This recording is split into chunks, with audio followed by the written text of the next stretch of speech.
రెండో పాయింట్ వచ్చాడు. వచ్చిన తర్వాత ఏం చేశాడు? బండి డోర్ తీసి చక్కగా నోరు ఓపెన్ చేసి ఇలా పెట్టి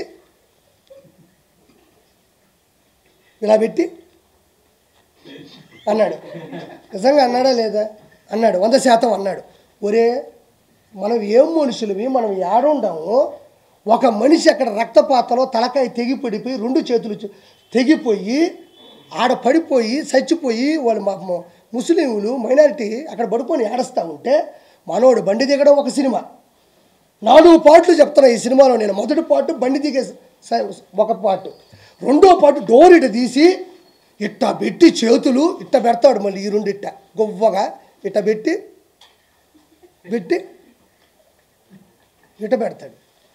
ఆడ మనిషి చచ్చిపోయి ఉన్నాడు. ఎవరన్నా అడ్డొచ్చినప్పుడు నువ్వు ప్రజాస్వామ్యంలో ఒకసారి సీఎం అయినోడు, చీఫ్ మినిస్టర్ ఆఫ్ ఆంధ్రప్రదేశ్ అయినోడివి, 5 సంవత్సరాలు పరిపాలించినోడివి, అక్కడ అంత పెద్ద విపత్తు జరిగినప్పుడు వాళ్ళ అమ్మ నాయన అక్కడ కూర్చొని ఏడుస్తుంటే నిజంగా నువ్వు మనిషి అయి ఉంటే, నిజంగా జగన్మోహన్ రెడ్డి నిజంగా మనిషి అయి ఉంటే ఫస్ట్ నువ్వే కదా డోర్ తీసింది. నీకు కూడా పోలీస్ సెక్యూరిటీ ఉంటుంది కదా. నీ బండి మీద అడ్డంగా ఎవడిచ్చి పడిపోతాడు? నువ్వు కావాలనే డోర్ తీయడు, కావాలనే బండి తీయడు, దాని మీద జనాలు పెట్టడం, నా రేంజ్ ఇది కాదు అని చెప్పడం. ఇది ఎప్పుడు చెప్పాలబ్బా? ఏదైనా క్యాంపెయిన్ జరిగేటప్పుడు, ఎలక్షన్స్ ముందు రోజో, లేకపోతే ఒక శుభకార్యానికి వెళ్ళేటప్పుడు, లేకపోతే ప్రజల కోసం వెళ్ళి మాట్లాడేటప్పుడు, సభలకు వెళ్ళేటప్పుడు చేస్తారు. మనిషి చనిపోయి విపత్తుతో ఉన్నప్పుడు చేస్తారా? అక్కడ కూడా ప్రమోషనే. ఇది నాస్తాయి, ఇది నాస్తాయి, ఇది నాస్తాయి. రెండో సినిమా అయిపోయింది. దాన్ని సాక్షి పేపర్లు ఏం పెట్టారు తెలుసా? జగన్కి క్రేజ్ ఏమాత్రం తగ్గలేదు. వినుకొండలో విపత్తు, జగన్ హాజరు. ఇది 9వ 10వ ఈ తమ్ముళ్ళు. జగన్ క్రేజు ఏమాత్రం తగ్గలేదు.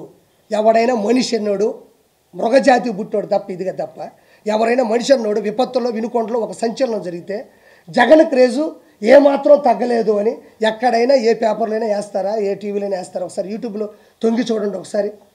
అది ఎంతవరకు సమంజసం? ఇందుకు గత అతను ఓడిపోయింది, ఇందుకు గత అతను 11 సీట్లు వచ్చింది. ఇంకొకటి 3వ సినిమా లోపల పోయాడు, లోపల డ్యాన్స్ వేస్తుంది, లోపల గుండెకాయ కొట్టుకుంటుంది. జగనన్న జగనన్న జనమంతా నీ వెంటే. జగన్ ఉంటే ఆడిపోయినారు.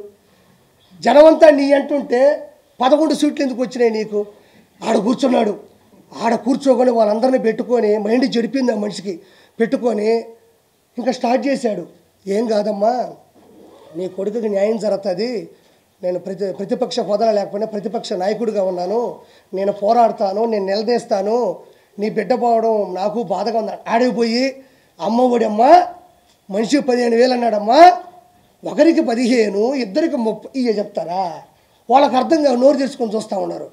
అతను కూడా ఏమన్నా ఏడుస్తాడేమో, అతను కూడా ఏడిస్తే మనం కూడా పైన పడిపోయి ఏడద్దాం. బాధ ఉండట్లేదు ఎవరికైనా, బాధ ఉండట్లేదు ఎవరికైనా. మనం కూడా అమ్మ నాయన చచ్చిపోయినప్పుడు తట్టకని ఎవరిని వస్తే పైన పడి ఏడ్చేస్తాం. వాళ్ళంతా బాధ తప్ప హృదయంతో ఉంటే ఇతను పోయి మనిషికి 15,000, ఇంకోడికి 30-45,000 అన్న. వాళ్ళు బిత్తరపోయి చూస్తున్నారు. ఈయన్ని ఏడెందుకు చెప్తున్నాడు అంటే అతనికి ఎక్కడ ఏం మాట్లాడాలో తెలియనంత మనస్తాపానికి గురైపోయినాడు. మనస్సు చెలించిపోయింది. ఒక సైకో అయిపోయినాడు. అతను ఎర్రగడ్డ మెంటల్ హాస్పిటల్ చేర్పించడంలో ఎటువంటి సందేహం లేదు. DNA టెస్ట్ తర్వాత జగన్మోహన్ రెడ్డి మానసిక టెస్ట్ కూడా చేయాలా? ఇది 100% అయిపోయింది. అక్కడికి పోయి ఎవరైనా అమ్మఒడి గురించి మాట్లాడతారా? దాని తర్వాత బయటకు వచ్చాడమ్మా. బయటకు వచ్చినప్పటి నుంచి వణకుతున్నాడు ఆ మనిషి. ఎందుకంటే అక్కడ ఉండేది ఒక సాక్షి మాత్రమే కాదు కదా, 100-150 ఛానళ్ళు ఉన్నాయి. ఎవరు ఏమడగతారో ఏది అడిగితే మనం సమాజం చెప్పండి టకటకటకి పెట్టేశాడు అంతే. ఇంకా టకటక 1 by 1 వెళ్తున్నాడు. ఇది తప్పు. కళ్ళు మూసు కళ్ళు తెరిస్తే మన ప్రభుత్వం వచ్చేస్తుంది. రాష్ట్రపతి పాలన కావాలా, ఈవీఎం ట్యాంపరింగ్లు, ఫస్ట్ ప్రత్యేక హోదా కావాలా, తర్వాత ప్రతిపక్ష హోదా కావాలా, తర్వాత ఈవీఎం ట్యాంపరింగ్లు, ఆ తర్వాత కళ్ళు మూసి కళ్ళు తెరిస్తే 5 సంవత్సరాలు అయిపోతాయి. ఆ తర్వాత రాష్ట్రపతి పాలన కావాలా. పెట్టుకున్నాడు, చదువుకుంటూ వెళ్తా ఉన్నాడు. పాపం ఎవరో ఒక వ్యక్తి వచ్చి మధ్యలో సార్ అన్నాడు, నువ్వు ఆంధ్రజ్యోతి అన్నాడు. సార్ అంటే మొహం చూసిన తర్వాత కింద చూస్తే కదా ఆంధ్రజ్యోతి ఏదో తెలుస్తుంది. గబక్క నీది ఆంధ్రజ్యోతి అనే అతని మీద సీరియస్ అయిపోయినాడు. ఎందుకు సీరియస్ అయిపోయినాడు? అతను ఒకటి రాసుకో ఉన్నాడు, అది రాసుకుని అతను పంపించేసేయాలి. మీరు మధ్యలో క్వశ్చన్ అడిగితే మీరు ఏం క్వశ్చన్లు అడతారు తెలుసా? సార్ మాచర్ల నియోజకవర్గంలో గుండ్లపాడు అనే గ్రామంలో తోటా చంద్రయ్యని జై చంద్రబాబు అన్నారని కంఠం కోసేశారు, అప్పుడు మీరు ఎందుకు పరామర్శించలేదు అని మీరు అడగతారని భయంతో మీ మీద కసురుకున్నాడు. అమర్నాథ్ గౌడ్ని ఒక 10వ తరగతి చదువుతున్న కుర్రాడు వాడు అక్కను పట్టుకొని ఏదో తప్పుడు మాట్లాడి ర్యాగింగ్ చేస్తే తట్టుకోలేక నిలదీస్తే కిరోసిన్ పోసి కాల్ చేస్తే మీరు ఎందుకు పరామర్శించలేదని మీరు అడగతారని భయపడ్డాడు. అనంతబాబుని ఒక ఎమ్మెల్సీ తన డ్రైవర్ సుబ్రహ్మణ్యం చంపి డోర్ డెలివరీ చేస్తే ఆ రోజు మీరు ఎందుకు వచ్చి పరామర్శించలేదని మీరు అడగతారని భయపడ్డాడు. సొంత బాబాయిని గొడ్డలు పెట్టుకుని ఎర్రగంగిరెడ్డి, దస్తగిరి వీళ్ళందరూ, సునీల్ కుమార్ ఎవడు యాదవ్ కావచ్చు, అవినాష్ రెడ్డి కావచ్చు, ఒక 5-6 మంది అక్యూజులు కలిసి మీ బాబాయిని చంపేస్తే ఆ రోజు కూడా మాట్లాడి వెళ్ళిపోయావు, కానీ కన్నీళ్లు మీరు ఎందుకు పెట్టలేదని మీరు అడగతారని చెప్పేసి ఆ వ్యక్తి భయపడిపోయాడు. లేకపోతే ప్రెస్ వాళ్ళు అడిగే క్వశ్చన్లకి ఇవ్వడం నా బాధ్యత. మొన్న కూడా చాలామంది నేను మాట్లాడిన 4-5 క్వశ్చన్లు అడిగారు. నేను మాట్లాడేది మీరు టెలికాస్ట్ చేయడానికి వచ్చిన పని అయితే మీరు ప్రెస్ వాళ్ళు ఎవరు? మీకు వచ్చిన క్వశ్చన్లు, డౌట్లు, నన్ను నిలదీయడం, నన్ను ప్రశ్నించడం, నన్ను ఎదిరించడం, అవసరమైతే నన్ను బెదిరించడం అనేది ప్రెస్. ఆ విధంగా అతను పట్టుకొని నానా మాటలనేసి అక్కడి నుంచి అంతకుముందు కూడా ఏదో పిన్నెల్లి రామకృష్ణారెడ్డి గురించి మాట్లాడుతున్నప్పుడు కూడా ఏదో లాస్ట్ క్వశ్చన్ అడుగుతుంటే వెళ్ళిపోయాడు. అంటే ప్రజలని ఏదో మభ్య పెడదామంటే అందరూ చదువుకున్న వాళ్ళు, 170 సీట్లు 164 శాసనసభ్యులు గెలిచారు, 21 ఎంపీ వచ్చింది. నేను ఈరోజు ఒకే ఒక మాట మాట్లాడుతూ ఉన్నా.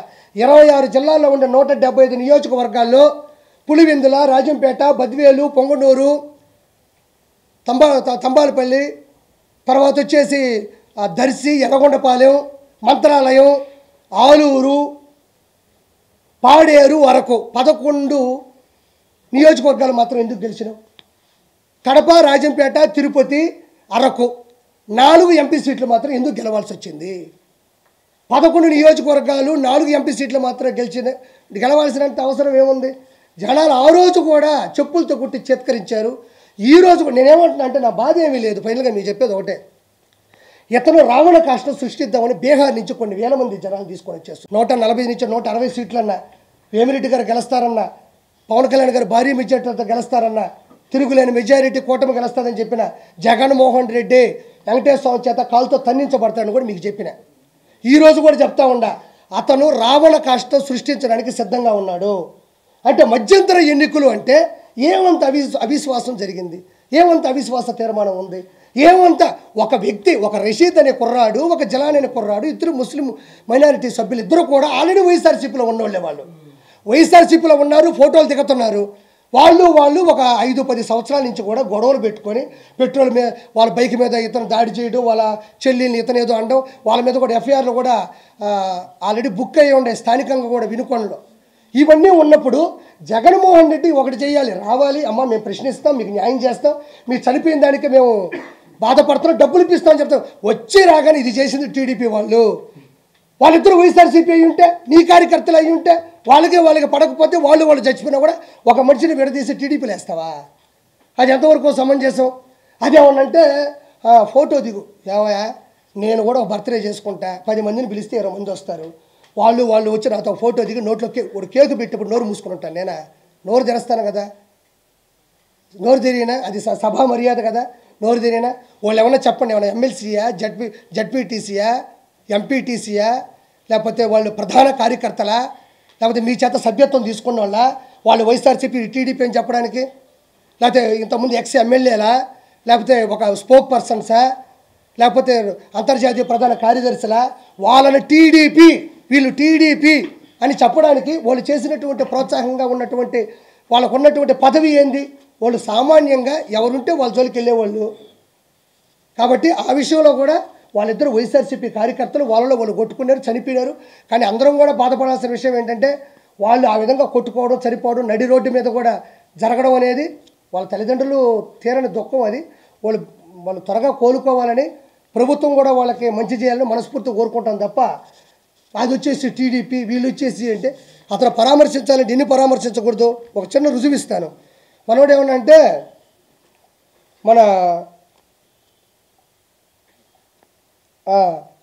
మనం ఏమన్నా అంటే అక్కడ కేకు తినిపిస్తూ ఉన్నాడు, అక్కడ లోకల్ ఎమ్మెల్యే అనుకుంటా, ఎమ్మెల్యేనో ఎవరు ఒక ఫంక్షన్కి వెళ్ళినప్పుడు కేకు తినిపిస్తూ ఉన్నాడు. ఆ కేకు తినిపించాడంటే ఇది ఏమిటిది అన్నాడు, గుర్తుందా?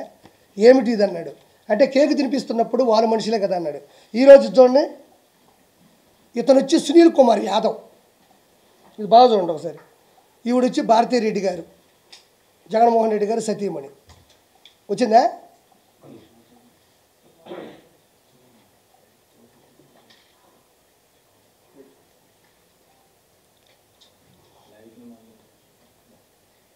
ఓకేనా?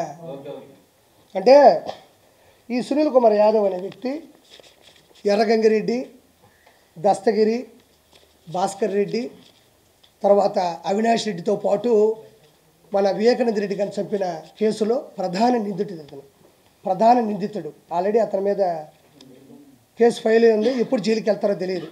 ఈ సునీల్ కుమార్ యాదవ్ అనే వ్యక్తి, ఓకేనా, ఈ సునీల్ కుమార్ యాదవ్ అనే వ్యక్తి భారతీరెడ్డి గారితో ఫోటో దిగున్నాడు. ఇదే సునీల్ కుమార్ యాదవ్ అనే వ్యక్తి